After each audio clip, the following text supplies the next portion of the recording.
विश्व के सबसे बड़े छात्र संगठन विद्यार्थी परिषद द्वारा आज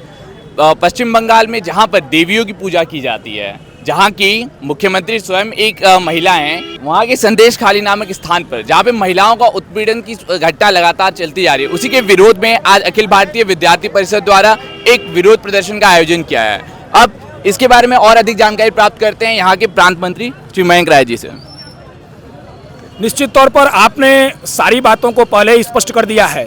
कि जिस देश के प्रदेश में सबसे अधिक माँ दुर्गा और माँ काली की पूजा करी जाती है, उस प्रदेश में एक महिला मुख्यमंत्री के संरक्षण या नेतृत्व में मैं कहूं तो मुझे खेद नहीं है। इस तरह की घटनाएं, महिलाओं के साथ सामूहिक बलात्कार, दुराचार, टीएमसी कार्यकर्ताओं के द्वारा महिलाओं को जबरदस्ती उनके घरों से उठा करके अपने कार्यालय में महीने 2 महीने तक बंदी बना करके बलात्कार करने का विषय पूरे मानवता को शर्मसार करने वाला विषय है।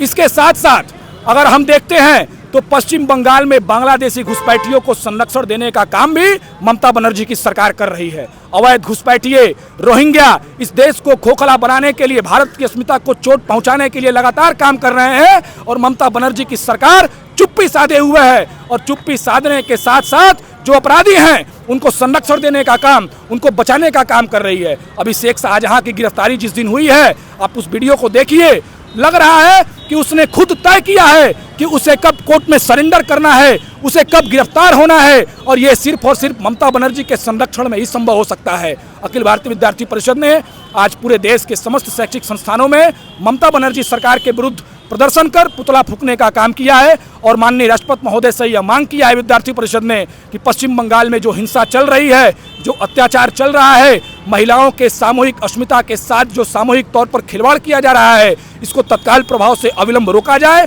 और पीड़ितों को न्याय दिलाया जाए।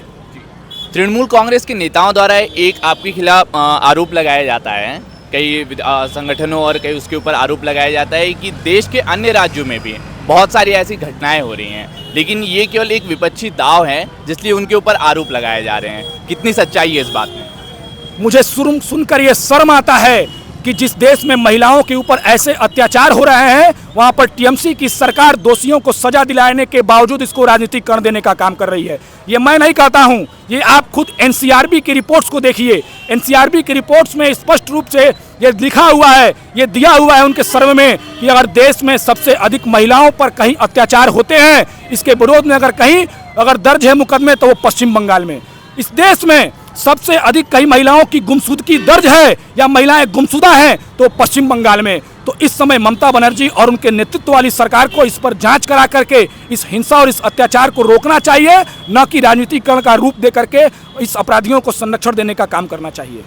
आपने आज जो ज्ञापन जिलाधिकारी महोदय को दिया, उसकी मुख्य मुद्दे क्या थे, उसमें क्या मांग की गई? उसमें मुख्य रूप से मुद्दे यही थे कि जो पश्चिम बंगाल में ये हिंसा चल रहा है विगत कई वर्षों से, इस पे तत्काल प्रभाव रोक लगाया जाए और इसकी जांच केंद्रीय एजेंसियों से कराई जाए। जो पीड़िता हैं उनको न्याय दिया जाए और न्याय के साथ साथ उनको मनोवैज्ञानिक तौर पर मनोचिकित्सक की आवश्यकता है, उनको भी महिलाओं को उनके सहयोग के लिए लगाया जाए। वहाँ पर केंद्रीय बलों की सुरक्षा तैनात की जाए, क्योंकि अभी हम लोगों ने देखा है कि जब वहाँ पर महिला आयोग, अनुसूचित जनजाति आयोग वहाँ जाता है तो वहाँ के पुलिस बल, ममता बनर्जी के नेतृत्व में संरक्षण में जो पुलिस है वो वहाँ पर महिलाओं को बातचीत नहीं करने दे रही है। इसलिए हम राष्ट्रपति महोदय से ये मांग करते हैं कि वहाँ केंद्रीय एजेंसियाँ तैनात की जाए और तत्काल प्रभाव से जो घटनाएं चल रही हैं उस पर रोकथाम लगा करके पीड़ितों को न्याय दिलाया जाए। बहुत बहुत धन्यवाद मयंक जी।